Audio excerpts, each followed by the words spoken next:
오늘 말씀을 나눌 말씀의 제목은 이상한 일입니다. 사도 바울이 갈라디아 교회 성도들에게 보낸 편지를 읽어가면서 하나님 말씀을 당분간 수요 예배 때 나눌 텐데 그 첫 번째 제목은 이상한 일이에요. 사도 바울에게 자기가 사도가 된 것, 내가 하나님의 사람이 되고 하나님의 백성이 될 수 있었던 것은 그야말로 특별한 은혜입니다. 사도 바울에게 하나님께서 주신 은혜, 그리스도의 은혜는 많은 말들을 할 수 있지만 특별히 사연 많은, 우여곡절 많은 인생을 살았던 사도 바울에게는 하나님께서 그에게 주신 은혜, 정말 말할 것 많지만 다 축약해서 줄이면 한마디 말로 요약될 수 있습니다. 편지를 쓸 때마다 매번 그 서두에 첫인사로 사도 바울이 쓰는 말씀이에요. 1장 1절 같이 읽어봅니다. 시작. 사람들에게서 난 것도 아니요 사람으로 말미암은 것도 아니요 오직 예수 그리스도와 그를 죽은 자 가운데서 살리신 하나님 아버지로 말미암아 사도된 바울은. 그리스도의 은혜가 우리에게 각양의 모양, 각양의 형태로 나타납니다. 그 중에 우리에게 주신 하나님의 은혜, 그 제일 처음 그 시작에는 오직 예수 그리스도와 그를 죽은 자 가운데서 다시 살리신 하나님 아버지로 이렇게 요약되는 거죠. 사람마다 다 달라요. 특별히 사도 바울 같은 경우에는 갈라디아서에서 계속 반복되기는 하는데, 사도 바울은 애초에 예수님을 믿을 만한 사람이 아니었다는 겁니다. 이 사람은 원래 교회를 박해하는 사람이었고, 예수님을 없이 할 수 있다면 그의 보장된 인생의 미래를 포기해도 될 만큼 유대교를 믿는 믿음이 특별했던 사람, 교회의 대적자요 예수님의 대적자였던 사람이에요. 그냥 내버려뒀으면 그 길을 쭉 걸어서 멸망에 도착했을 사람인데, 하나님께서, 예수님께서 억지로 그를 붙잡아 주셨고 그의 인생을 바꿔주셨고, 바뀐 인생 가운데 오고 나니까 알겠는 거예요. 내가 예수 그리스도의 얼마나 큰 은혜를 받은 사람인지 알겠는 거예요. 예수님께서 십자가에 못 박혀 돌아가신 예수 그리스도를 다시 살리신 아버지 하나님의 은혜가 얼마나 특별한지 알겠는 거예요. 이 은혜가 이 사람에게 얼마나 컸는지, 그 이전의 믿음을 위해서 인생을 바치겠다 했던 것처럼 이제는 바꿔서 예수님을 위해서라면, 하나님의 교회를 위해서라면 내 생명 따위, 내 보장된 미래 따위, 내가 누릴 수 있는 이것저것들 따위 아무것도 아니라고 생각하는 사람이 된 거죠.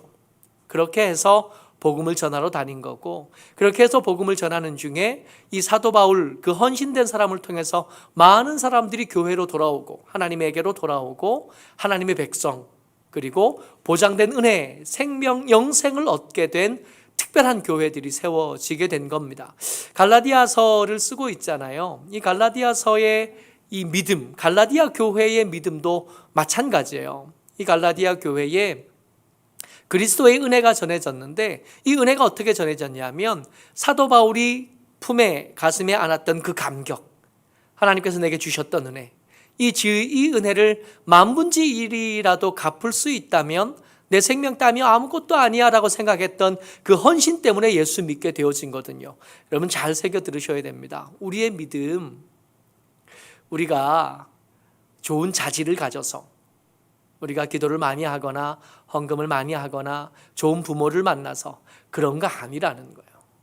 오직 예수 그리스도의 은혜로 예수 믿게 되어지고, 그를 죽은 자 가운데서 다시 살리신 아버지 하나님의 은혜로 예수 믿게 되어진 거예요.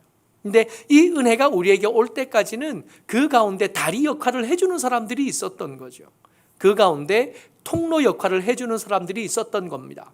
우리가 믿음을 지켜가는 이 일이 그저 그냥 우리가 힘내서, 우리가 잘 선택해서가 아니라 우리가 믿음을 붙잡을 수 있도록 도와줬던 사람들, 우리 옆에 함께 버텨준 사람들, 우리 가운데서 우리를 응원해주고 우리를 위로해준 사람들이 우리 옆에 있었던 겁니다. 그들의 도움을 얻어서 예수 믿게 된 거죠. 특별히 갈라디아 사람 같은 경우에는 이 갈라디아 교회 같은 경우에는 이 사도 바울의 헌신이 어느 정도까지 드러났었냐 하면 사도행전 14장 19절 말씀입니다. 루스드라에서 있었던 일이에요. 같이 읽어요. 시작. 유대인들이 안디옥과 이고니온에서 와서 무리를 충동하니 그들이 돌로 바울을 쳐서 죽은 줄로 알고 시외로 끌어내치니라. 아멘. 사도 바울 가운데 있었던 그 감격과 그 은혜에 대한 감사가 얼마나 컸는지 죽을 위기를 몇 번이나 넘겨요. 이 갈라디아 교회에 전도하기 위해서 다녔던 그 여행이 얼마나 살인적인 일정이었냐면 헌신된 사람들도 그 일정을 다 감당하지 못하고 중간에 탈락된 사람이 있을 만큼, 그 탈락된 사람이 마가 요한이라고 생각하는데, 이 마가 요한이요, 마가복음의 저자입니다. 베드로 사도의 가장 중요한 제자들 중에 한 사람, 베드로 사도가 이게 편지를 쓴 것들이 우리 성경에 남아 있잖아요. 사도 베드로는 문맹이거든요. 그 문맹인 사도 베드로 옆에서 필사해 준 사람이 마가 요한일 거라고 생각해요.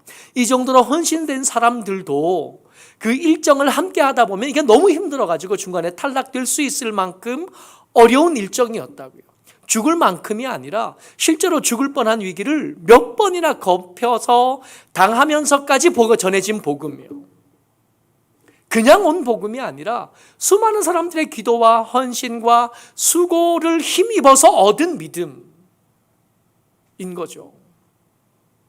근데 이 사도행전 14장 그 어름을 이렇게 읽어보면 이 죽을 뻔했던 일들에 대해서 사도 바울이 후회한다거나 이건 너무한 일이었다거나 한 언급이 전혀 없어요.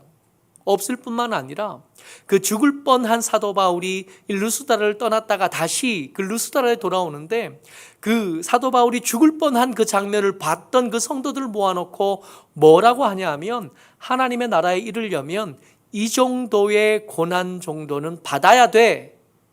마땅히 받을 일, 얼마든지 당할 수 있는 일이라고 여긴 것을 알 수 있습니다.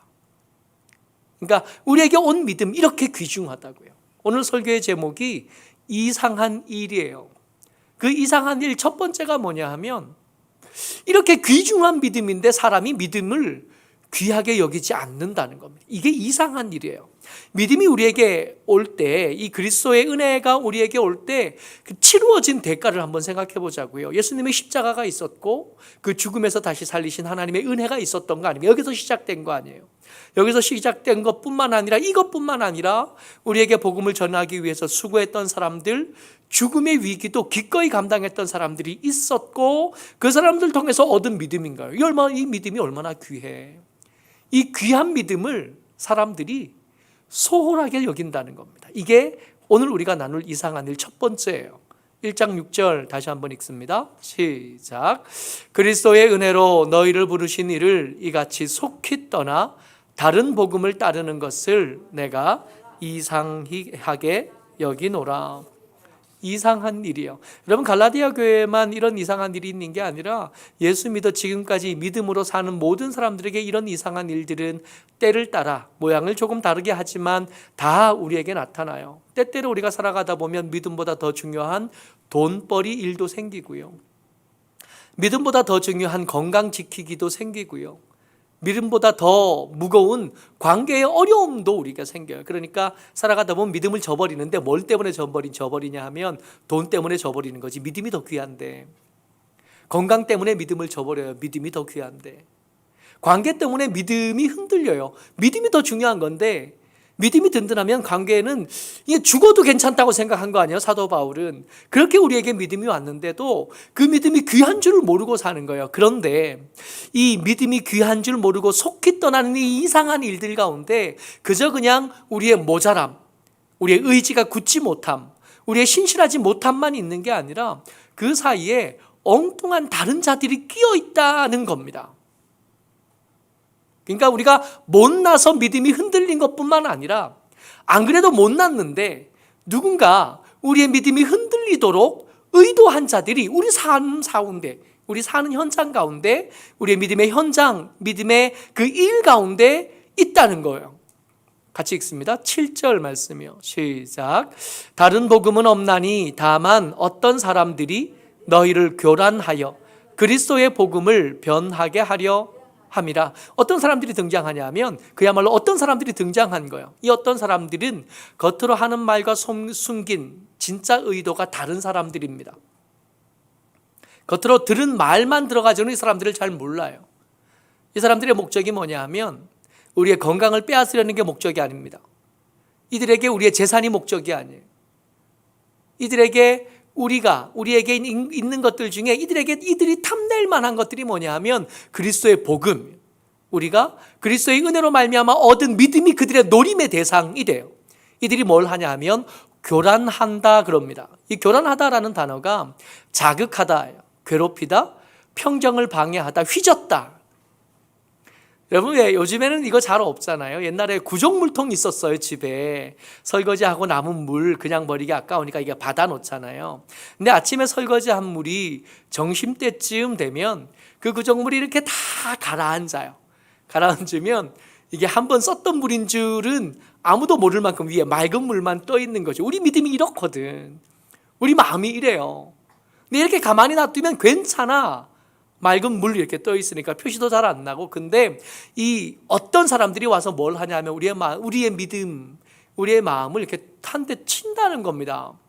건드려요. 휘저어놔요. 흔들어놔요. 우리의 겨우 지키고 있던 믿음을 그 밑에 깔린 수많은 유혹들 가운데서 겨우 마음을 지키고 겨우 마음을 다잡고 겨우 기도하고 겨우 성경 보고 겨우 예배 드리면서 이렇게 사는데 어디든가 툭 하고 치는 거예요. 치고 가면 그 밑에 가라앉아 있던 콩나물 대가리들이랑 이렇게 가라앉았던 것들이 확 떠올라서 언제 믿음이 있었나 싶게 그렇게 우리를 흔들어대는 것들이 있다는 겁니다. 여러분, 우리가 믿음이 이렇게 흔들리는 건 우리가 부족한 탓도 틀림없이 있지만 그것만 있지 않아요. 우리의 믿음을 노리는 것들이 우리 삶 가운데, 우리 교회 안에, 우리의 신앙 안에 있습니다. 때때로 사람의 모습으로 오고요. 때때로 뱀의 모습으로 오고요. 때때로 우리의 마음을 흔들고 우리의 믿음을 흔들려는 시도가 우리 삶 가운데 너무 있는 거예요. 근데 이걸 잘 몰라. 그저 그냥 나는 믿음 있을 만한 사람이 아닌데 이런 일이 아니요, 그렇지 않다고요. 우리의 부족함 때문이기도 하지만 우리의 믿음을 노리는 것들이 틀림없이 우리 삶 가운데 있어서 우리가 믿음이 없어지기를, 우리가 기도하기를 포기하기를, 우리가 성경을 그만 읽게 되기를, 하나님의 사람으로 사는 것 어렵다고 여기게 되기를, 그래서 그 자리를 떠나게 되기를 원하는 어떤 것들이 우리 가운데 와 있다. 방심하고 있다가는 어느샌가 우리 안 그래도 약한 믿음, 보잘것없는 믿음이 방심하고 있다가는, 넋놓고 있다가는 어느새 빼앗겼는데 그 빼앗긴 게 정작 어떤 사람 때문인지 어떤 것들 때문인지를 몰라요. 그저 단지 그때 내가 몸이 안 좋았고, 그때 경제가 어려웠고, 그때 관계가 잘못 틀어졌고, 그것 때문이 아니라 그것 뒤에 우리가 미처 인지하지 못하던 악한 것들이, 사탄이 그 뒤에 도사리고 있었다는 걸 모르는 겁니다. 그러다 보니까 지는 거죠. 건강을 잃은 게 문제가 아니라 믿음을 빼앗기게 돼요. 겨우 기도하던 기도의 자리가 흔들리기 시작하고, 말씀을 묵상하던 삶이 흔들리기 시작하고, 믿음 안에 붙어있던 우리가 흔들려서 거기서 멀어지게 되는 거예요. 이러면 이 약한 것들의 의도가 통한게 되는 거고, 이 약한 의도들이 먹히게 우리에게서 승리를 선언하고 승리를 노래할 수 있게 된 거죠. 악한 것들이 말입니다. 이상한 일 첫 번째예요. 믿음이, 이 귀한 믿음이 귀한 줄 모르고 소홀히 여기고 산다는 것. 두 번째 또 이상한 일이 있는데, 이 이상한 일은요, 사도 바울이 저주를 말하기 시작했다는 겁니다. 여러분, 사도 바울은 자기 생명을 바쳐서라도 구원을 말해주고 싶은 사람이잖아요. 자기 생명을 잃는 한이 있어도 예수 그리스도의 은혜를 말해주고 싶고, 하나님께서 백성들을 향하여 품으신 호의를 말해주고 싶어하는 사람인데, 그러니까 그 입술에서 사랑이 나오고 은혜가 나오고 구원이 나오고 하나님의 특별한 사랑하심이 나와야 되는데, 그렇게 선포되어야 될 사람인데 사도 바울이 저주를 말하고 있다는 겁니다. 오늘 읽은 말씀 계속 반복해서 읽는데요. 8절입니다. 시작. 그러나 우리나 혹은 하늘로부터 온 천사라도 우리가 너희에게 전한 복음 외에 다른 복음을 전하면 저주를 받을지어다. 여기서 끝나지 않아요. 9절 계속 읽으면 우리가 전에 말하였거니와 내가 지금 다시 말하노니 만일 누구든지 너희가 받은 것 외에 다른 복음을 전하면 저주를 받을지어다. 그러니까 사도 바울도 이 말이 잔소리가 되어 간다는 걸 알아요. 이 잔소리가 아무리 좋은 말도 계속 반복되면 잔소리가 되는 거잖아요. 지금 씻어야 된다는 걸 알아. 근데 씻으라는 말을 한 10번쯤 하게 되면 5번째부터는 계속 잔소리거든요. 그렇잖아요. 지금 내가 전한 복음, 우리가 전한 복음 아닌 다른 복음을 전한다면 그 말을 전하는 사람이 나라도, 나와 함께 그 길에, 그 힘든 길에 동행했던 바나바라고 해도, 혹시 우리가 아니라 하늘에서 온 천사가 그 특별한 기적과 특별한 현상을 보여주면서 말한다고 해도 복음이 우리가 말한 것과 틀리다면 그 복음을 말하는 그 자는 저주를 받아야 돼. 이걸 계속 말해서 잔소리가 될 만큼 다시 말하고 있지만 이건 또 말해도 마땅하고 들어야 되고 불편하지만 계속 들어야 돼. 심지어는 10절에 시작. 이제 내가 사람들에게 좋게 하랴 하나님께 좋게 하랴 사람들에게 기쁨을 구하랴. 내가 지금까지 사람들의 기쁨을 구하였다면 그리스도의 종이 아니니라. 무슨 말이냐 하면 이 말을 듣다가 너희가 상처를 받는 한이 있어도 이걸 바꿀 수는 없어. 이 말을 듣다가 이 저주, 사도 바울이 전하는 이 저주의 이야기를 듣다가 너희들의 마음이 상하고 불편하고 시험 들르는 일이 있어도 이 말을 바꿀 생각은 나는 없어. 왜요? 사도 바울이 이렇게까지 부담스럽고 힘들어하는 저주 이야기를 계속 반복하는 사도 바울의 이유요. 요한계시록 14장에 가면 신천지 사람들이 한참 말하다가 요즘 말 안 해요. 요즘 말 안 하는 게 있는데 신천지 교리는 이렇게 계속 시대를 따라 바뀌거든요. 14만 4천 명 얘기 신천지 교회를 통해서 많이 듣는데, 이 교회라고 부르면 안 되는데, 이 신천지가 말하는 14만 4천 명은 구원받은 사람들의 숫자입니다. 그래서 14만 4천 명까지만 구원을 받을 수 있고 그 뒤로는 또 다른 저 기준을 적용해야 돼. 뭐 이런 얘기를 하는 건데, 근데 요한계시록 14장에는 이 구원받은 무리, 허다한 무리, 숫자 정도가 아니라 하나님의 나라를 가득 채울 하나님의 백성들의 모인 무리들의 특징이 기록되어져 있어요. 그게 12절 말씀입니다. 같이 한번 읽어봐요. 시작. 성도들의 인내가 여기 있나니 그들은 하나님의 계명과 예수에 대한 믿음을 지키는 자니라. 아멘. 그 14만 4천 명 그 모인 하나님의 백성들, 구원받은 하나님의 백성들의 공통점이 뭐냐 하면 인내한 사람들이라는 거예요. 뭐 때문에 인내해요? 돈 많이 벌려고 인내하고 높은 자리에 올라가려고 인내했던 게 아니라 믿음을 지키기 위해서 인내했던 사람들이라는 겁니다. 그러니까 이 믿음을 지키지 못하면 그 거룩한 무리, 하나님의 영광의 찬양을 불러 하나님의 찬양대로 세워질 그 무리 가운데 끼어들 수 없게 되는 거예요. 지금 갈라디아 교회 사람들이 이상하게 되었잖아요. 믿음을 지킬 수 없게 됐고 믿음이 흔들리고 있잖아요. 그들에게 저주를 말해서라도 버텨내라고 말하고 싶은 겁니다. 건강을 잃은 건 크게 잃은 거 아니라고 생각하는 거예요. 생명을 잃은 건 크게 잃은 게 아니라고 생각하는 거예요. 어떻게 하냐면 13절에 14장 요한계시록 14장 13절에 뭐라고 말씀하시냐면 같이요. 시작. 또 내가 들으니 하늘에서 음성이 나서 이르되 기록하라. 지금 이후로 주 안에서 죽는 자들은 복이 있도다 하시매 성령이 이르시되 그러하다 그들이 수고를 그치고 쉬리니 이는 그들의 행한 일이 따름이라 하시더라. 믿음을 지키기 위해서 죽는 것도 괜찮다고 말씀하시는 거예요. 왜요? 생명보다 더 중요한 게 믿음이에요. 왜냐하면 이 죽음 이후에 진짜 시작될 인생들을 담보할 수 있는 게 이 믿음인데 생명을 담보 잡아서 우리를 위협하면서 믿음을 빼앗으려는 것들에 지고 나면 진짜로 끝이 그 없는 믿음 때문에 올 게 두려운 거예요. 그래서 저주를 말하는 것이 불편하기는 하고 들을 때 상처가 되고 또 시험거리가 될 수는 있지만 그럼에도 불구하고 믿음을 지키는데 애쓰라고, 믿음을 지키기 위해서 몸부림치라고, 그래야 다음을 이야기할 수 있게 된다고. 건강을 잃는 것보다 믿음을 잃는 게 더 힘들고 어려운 일이라고. 생명을 잃을 수도 있지만 생명을 잃는 것보다 생명을 잃어도 믿음을 지킬 수만 있다면 그것 또한 괜찮다고. 지금 이후로 주 안에서 죽는 자들은 복이 있도다. 믿음을 지키다가 죽는 일도 때때로, 이 말씀이 처음 읽혀질 때는 굉장히 많은 수가 믿음을 지키다가 죽는 사람들이 있었는데, 그 죽음 절대로 그저 후회할 만한 죽음이요 실패한 인생이 아니라 그 죽음 이후에 수고가 그치게 될 것, 그들이 믿음을 지키기 위해서 몸부림쳤던 것이 기록되어지고 인정되어지고 칭찬받게 되어지고 보상되어질 것을 아는 그 믿음의 지식이 다시 말할 수밖에 없게 만들어낸, 이게 중요하다.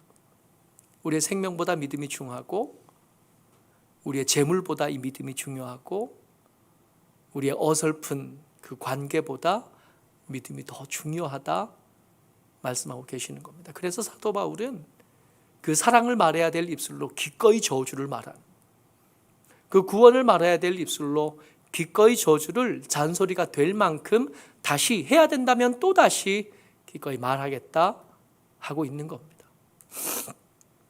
자, 제가 믿음 이야기를 계속 하고 있는데요, 이 믿음 잃어버리면 다 잃어버린 거라 그러잖아요. 근데 이 믿음 잃어버리면 다 잃어버리는 건데, 이상한 일, 우리가 마지막에 하나 더 묵상해 볼 게 뭐냐 하면, 생각해 볼 게 뭐냐 하면, 여러분, 우리 믿음이요, 이 갈라디아 교회 지금 이상하게 된 그 믿음이나 지금 2021년 마지막 달을 살아가는 여러분들과 우리의 믿음이나 이렇게 다르지 않아요.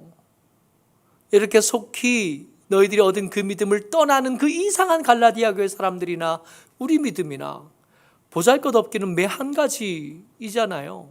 근데 이상한 거, 이 보잘것없는 믿음, 매번 공격당하고 넉넉고 살면서 흔들리는 믿음인데도 계속 유지되고 있다는 거예요. 오늘 우리가 지금 여기 예배드리러 왔잖아요. 예배드리냐고 이 불편한 중에도 영상 켜놓고 자리에 앉아 있잖아요. 믿음이 유지되고 지켜지고 있다는 단적인 증거일 텐데, 가만히 생각하면 좀 이상하지 않아요? 우리 보잘것없는 믿음이, 믿음 귀한 줄도 잘 모르고 우리 넉넉고 살잖아요. 믿음이 귀한 줄 이야기로는 들었어. 그러나 살아가는 모습을 보면 이게 믿음이 더 귀한 게 아니라 돈 이야기가 더 귀하고, 그리고 관계 이야기가 더 귀하고, 우리 믿음보다 더 귀한 거, 우리 살아가는 그 모습을 보면 얼마든지 찾아낼 수 있을 것 같은데, 그 보잘것없는 믿음을 가지고 살면서도 계속 믿음이 지켜지고 있다는 거예요. 이상하지 않아요? 믿음을 속히 떠난 것보다 이게 더 이상해. 호세아 성경에 보면 고멜과 호세아의 사랑 이야기가 등장을 합니다. 근데 이 고멜이 기생이잖아요. 호세아는 하나님의 사람 선지자니까 목사님이신 걸로 보이고, 이 목사님에게, 이 총각 목사님에게 하나님이 말씀하신 거예요. 음란한 여자, 세상 사람들이 다 알아요. 그 여자가 음란하다는 걸. 그 여자한테 가서 장가를 들래요. 호세아 선지자가, 이 목사님이 하나님 말씀하시니까 아멘 하고 교회에 와서 결혼을 했어요. 그리고 아이를 셋이나 낳습니다. 근데 아이를 셋을 낳는 중에 매번 도망가는 거예요. 도망가는데 그저 그냥 답답해서 도망가는 게 아니라 음란한 여자가 그 음란한 욕구를 채우기 위해서 도망가요. 그러다 보니까 매번 다시 데려오긴 하지만 데려와 놓고도 부끄러워 죽겠는 거지. 심지어 하나님께서 그 아들, 딸 이름을 짓는데, 이런 내 백성이 아니야, 이는 내가 이름 구원하지 않을 거야, 뭐 이런 이름만 지어주시는 거예요. 이 여자도 부끄럽고 이 아이들도 부끄러운 중에 이 호세아 선지자가 너무 힘들어가지고 기도하니까 하나님께서 호세아 선지자에게 말씀하신 거예요. 우리가 어떻게 이 보잘것없는 믿음으로도 계속 믿음이 유지되고 있는가? 여기서 답을 얻을 수 있습니다. 호세아 3장 1절 말씀 같이 읽지요. 시작. 여호와께서 내게 이르시되 이스라엘 자손이 다른 신을 섬기고 건포도 과자를 즐길지라도 여호와가 그들을 사랑하나니 너는 또 가서 타인의 사랑을 받아 음녀가 된 그 여자를 사랑하라 하시기로. 아멘. 여러분, 우리가 신앙생활을 잘해서 믿음을 지키고 있는 게 아니라 하나님께서 또 우상을 섬기고 먹으면 안 되는 거, 흉한 거, 더러운 것들 먹고 사는데도 불구하고 다시 기회를 주셨고, 그 다시 주신 기회가 계속 반복되고 있어서 그 기회를 겨우 붙잡고 여기 우리가 남아있는 거예요. 너는 또 가서 타인의 사랑을 받아 음녀가 된 그 여자를 사랑하라 하신 겁니다. 하나님의 사람이 이 사랑에, 이 하나님의 말씀에 아멘 해준 거예요. 이 사랑이 참 서글프고 이 사랑이 참 답답한 것이, 이 여자가 지금 음녀가 됐다 그랬잖아요. 이 음녀가 됐다가 포주에게 팔려간 겁니다. 음란함을 채우려고 도망갔다가 그저 그냥 사랑하고 어떤 남자 만나서 잘 살고 있다가 아니라, 그렇게 음행을 따라 이렇게 흘러가다 보니까 어디까지 갔냐면 창녀촌까지 간 거예요. 몸이 팔린 거예요. 이제 오고 싶어도 그냥 오지 못해요. 값을 치러야, 그 몸값을 치러야 데리고 올 수 있게 되는데, 이 호세아 선지자가 이 여자를 찾아오라고 하시니까 또 가라, 다시 기회를 주라, 70번씩 일복권, 그 얘기가 지금 반복되고 있는 건데, 그렇게 하라 그러니까 가서 데리고 오긴 해야겠는데, 찾아야겠는데 돈이 모자라는 겁니다. 그래서 3장 2절에 이 호세아가 이 여자를 사오는 장면이 이렇게 기록이 돼요. 같이 읽습니다. 시작. 내가 은 15개와 보리 한 호멜 반으로 나를 위하여 그를 사고. 좀 주목해 봐야 될 게 은 15개예요. 요셉이 팔릴 때, 요셉이 그 미디안 상인들에게 팔릴 때 은 20개에 팔렸어요. 예수님이 이 가룟 유다에게 팔릴 때 은은 30개였잖아요.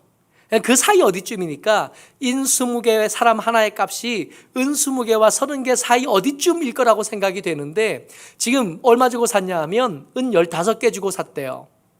돈이 모자란 거예요. 집에 있는 돈을 아무리 박박 긁어도 은 15개밖에 못 구한 겁니다. 그래서 양식으로 남겨둬야 될 보리 한 호멜 반까지 다 가지고 온 거예요. 그야말로 빡빡 긁어서 하나도 남기지 않고 다 가지고 와 샀습니다. 근데 이 고멜을 사오는 걸 뭐라고 기록하냐 하면 고멜을 위하여 샀다고 말씀하지 않으시는 거예요. 고멜을 위해서 산 게 아니라 호세아 선지자를 위해서 샀다 말씀하시는 거예요.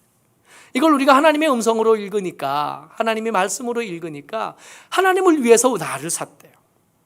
나를 불쌍히 여기심이 물론 있지만 하나님의 사랑이 들끓어서, 그 들끓는 하나님의 사랑을 잠재우기 위해서 우리를 있는 거 다 주고 우리를 사신 거라고 기록해 주신 겁니다. 이게 어떻게 하나님을 위해서 이겼고 호세아를 위해서 이겼습니까? 많은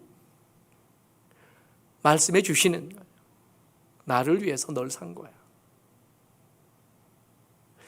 우리의 믿음이 유지가 되는 것은 우리가 의지가 굳은 사람이라서가 아니라, 우리가 이 갈라디아 사람들보다는 좀 괜찮은 사람이라서가 아니라, 우리에게 다시 찾아와서 값을 치러주신 하나님의 은혜 때문인 거죠. 그리고 우리에게 부탁하시는 겁니다. 3장 3절이에요. 시작. 그에게 이르기를 너는 많은 날 동안 나와 함께 지내고 음행하지 말며 다른 남자를 따르지 말라. 나도 내게 그리하리라 하였노라. 많은 날 동안이요. 어쩌면 이 말씀이 너무 애달픈 게 영원히는 아닐 거라는 걸 알고 계시는 것 같아요. 지금부터 영원히 우리의 믿음을 지킬 만큼 우리가 대단하지 못하다는 것, 우리에게 보잘것없다는 걸 하나 아실 거라는 거예요. 그래서 하루라도 더, 1시간이라도 더,